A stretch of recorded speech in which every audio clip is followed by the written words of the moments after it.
So yun mga tour guys, another day, another tour. Ngayong araw nga pala ay short tour lang tayo dito sa, joke. Short tour lang tayo dito sa area kung saan kami naglilibang. So katatapos ko lang din mag-deposito kaya naisipan ko na din mag-vlog para paglabas ko rito. May tutur ko na kayo dun sa aming pinaglilibangan na gym at bilyar. Kaya tara, samahan niyo ako sa tour na to hanggang sa matapos yung video. Let's go! So ayun, paglabas ng CR, ayan ang kalalabasan. So maluwag yung CR ng gym. So ako lang mag-isa kasi alas 9 na ng gabi. So dahil nasira yung CR namin doon, kaya dito ako nag-CR. So napakalayo. So okay lang, ayan, tara samahan niyo ako. So dito ko muna kayo tutur sa bilyaran para makita niyo yung kabuuan ng bilyar dito. Ayan. Kaya kung may balak na mag-apply, so itinalat ng mong libangan, ayan, may siyempre bilyar na dalawa, ayan, kompleto yan. Tapos meron din ganito, ewan ko anong tawag dito. Parang soccer yata to. Basta may mga tao-tao siya, ayan, ginaganito daw yan para tapos napasangpas ng ganyan. So hindi ko alam na rin yan, pero okay lang, mahalaga na pakita ko sa inyo. Then kompleto nga rin sa bola yan, ayan.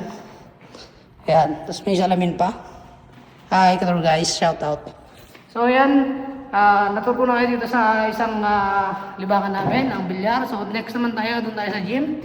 Pinaka-favorite ng lahat. At favorite ko yan, pero ngayon, nag-a-adjust pa, hindi pa ako makapag-gym kasi kababalik ko lang. Kaya tara, dito na tayo. So dito nga pala sa gym namin, stay sa gym, nandito na rin yung, ayan, prayer room. So dyan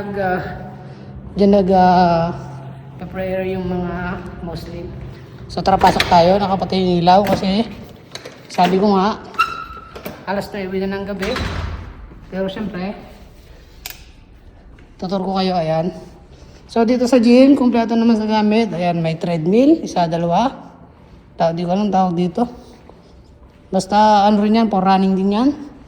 Tapos may bicycle, may mga dumbbell. Tapos kung gusto mo ng power lifter, ayan, meron din. Kaya buksan ko ng konti yung ilaw para medyo maliwanag. Ayan. So ayan, kaya sa mga nagbabalak mag-apply dito sa Saudi Arabia,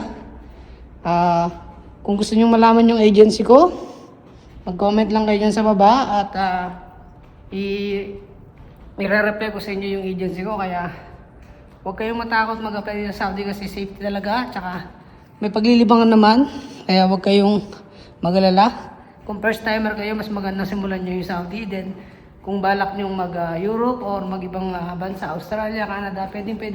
Basta simulan mo muna yung journey mo sa Saudi kasi dito lahat nagsisimula yung pangarap ng mga OFW na nasa ibang bansa. So nakalimutan ko patay yung ilaw. Baka mapagalitan tayo. So susunod na tour natin is magbubuhat na tayo, mag-gym na tayo para bumalik yung ating masarap na pangangatawan. So ayun. So salamat sa panonood na nakakarating ka sa video na to. Kaya kung di ka pa nakapollow kay Kator Guys Vlog, please follow, like, and share Kator Guys Vlog. Para sa susunod ko ng mga tour is may isama ko kayo. Kaya hanggang sa muli, tara, let's tour!